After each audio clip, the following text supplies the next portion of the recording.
Muhammad can do 99. We take off a hat to him. He's great. But this is not from God. This is his cleverness. The Muslim says, you see, the miracle is the one he kept out. The one that is not there.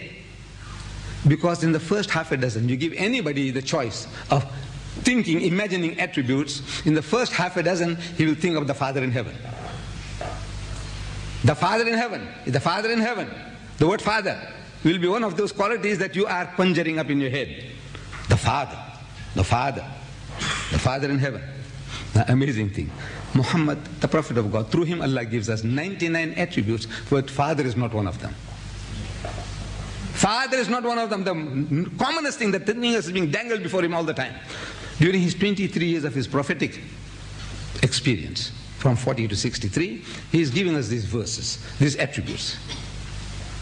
But Father is kept out. Why? Because it had acquired other connotations. By itself, there's nothing wrong. Beautiful. The Father in heaven to me is a beautiful expression. But it has acquired other connotations. And in languages, words change their meanings. You see, we are talking, when I was going to school, as a schoolboy, I was taught poetry. People must have also learned poetry. And in one of the poetries that I learned was a song we used to sing as little boys. It says, gentle lords and ladies gay, on the mountain dawns the day. I don't know whether you people heard that. Gentle lords and ladies gay, on the mountain dawns the day. And you're talking to people, says, a very happy and gay fellow. He's very jovial, gay, he's happy, gay.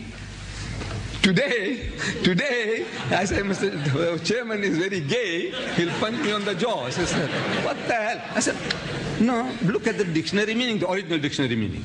In the dictionary, the thing is, it means a homosexual today. Gay means a homosexual. But it didn't mean that.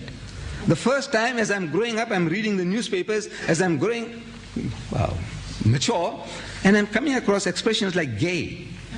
You know, in the newspapers talking about gay. And I kind of say, what are you talking about, gay? What is gay? What? Gay. No, I can't grasp the meaning. Because I don't know it's talking about homosexuals. You see? So now you don't use that word anymore. The word comrade in America. Anybody said this guy, his address you, says, Comrade Clinton. Finish. He's finished. You know, he'll be counted as a commie, and he'll be taken up and interrogated and what do. Commie means a communist. Comrade was the guy who says comrade, use the word comrade, it means, it's a beautiful word, comrade, fellowship, companionship, sahaba. No, but when you say comrade in America, describing somebody as a comrade means he's a commie, he's a communist. Can you see? Words change the meanings. So this word Father is being used by a great section of the believers in this world for God Almighty, saying that Jesus is the only begotten Son, begotten, not made. He's the Father, he's the Father of Jesus Christ. Physically, he is the Father, not like Adam. Adam was made by God. Every dog, pig and donkey was made by God. But Jesus is not like that. He is begotten by the Father. Because of that concept, the Holy Quran kept it out. 99 attributes, Father is not one of them.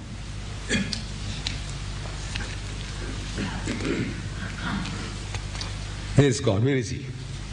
Where is He? We say He permeates the whole universe. A Persian poet, he put it this way, it's a man, nagunjam dar zamino asma. Man, nagunjam dar zamino asma, that the heavens and the earth cannot contain me. Dar dile mu'min bagunjam beguma, but the heart of the mu'min, the faithful, can most assuredly contain me. This is a transliteration of the hadith. Our Nabi Karim sallallahu alaihi wasallam, he said, Qalb al-mu'min arshur rahman, that the heart of the mu'min is the throne of Allah. But he is not contained. He is not contained in anything. He is not contained anywhere. He permeates the whole universe.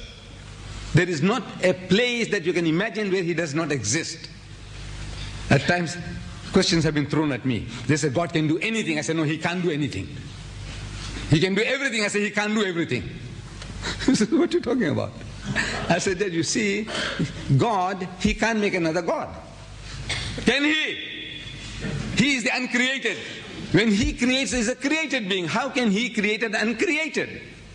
So He can't create another God, an uncreated. I said, He can't kick me out of His kingdom. He can incinerate me. He can abolish me, make me extinct. He can do whatever He likes. But He can't throw me out of His kingdom. Do you know that? Where does His kingdom end? Where is it that you say, now, beyond this, Allah doesn't operate beyond this? Where? Where can He kick you out of His kingdom? Whatever you think or imagine, it's His. So there are things, He says, no. There's only thing that He does godly things. He can't do things, ungodly things. Kick me out of His kingdom, and His kingdom permeates everything. But He is not contained. The Islamic concept is that He is not contained in anything.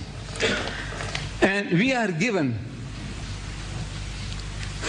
an ocean of knowledge, the whole complete concept in just 4 verses, which every Muslim child knows. The Surah Ikhlas, the chapter on purity, Ikhlas, we say Kul Huwallah. In these 4 surahs, we are given a concept of God. Every concept, any concept that you can imagine, you come with those ideas of yours. Either these 4 verses, in these 4 verses you'll be able to confirm or reject. There is not a concept that you can think or imagine, which is not covered by these 4 verses. So our Nabi Kareem sallallahu alaihi wasallam, he said that person who reads Surah Ikhlas, he gets 1/3 the sawab, the blessings of reading the whole Quran. 1/3. Imagine, this is an encyclopedia. Just reading those 4 verses once, you get 1/3. 3 times you read, you get the sawab of reading the whole Quran. Only 14 sentences. 12 sentences. 4 at a time. 4 times 3, 12. قل هو الله أحد الله الصمد لم يلد ولم يولد ولم يكن له كفوا أحد. Repeat it. And you got the sawab of reading the whole Quran. How do you account for that? How can you account for that?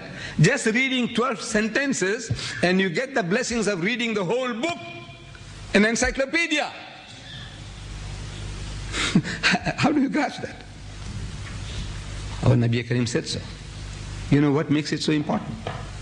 Those 4 sentences are the touchstone of theology. Theology is the study of religion. Theos in Greek means God. Theology means the study of God in religion. Theism is the belief in God. Monotheism, to believe in one God. Polytheism, to believe in many gods. Pantheism, to believe everything is God. Now, these are theism, theos. A theist who is not a theist, who doesn't believe in God. So these 4 verses are the touchstone of theology. There is no concept that you can think or imagine. If you are all right with this 4, you have a good idea of what it means, you are safe from any kind of misunderstanding about God. Any kind of misunderstanding. You will be safe with Allah. The right concept. The understanding you have about the 4 verses. Anybody brings you an idea that God is like this, God is like that, within the 4 verses, he said, no, this is rejected. This is rejected. Or this I accept. I accept this. This I reject. This is the touchstone of theology. This is like the touchstone that the jewelers use. I had the experience wanting to know about this jewelers. You see, you take along your grandma's jewelry, old jewelry. You think it's 22 karat gold. And you take it to a jeweler and says, look, I want money for this. So he said, right, leave it here.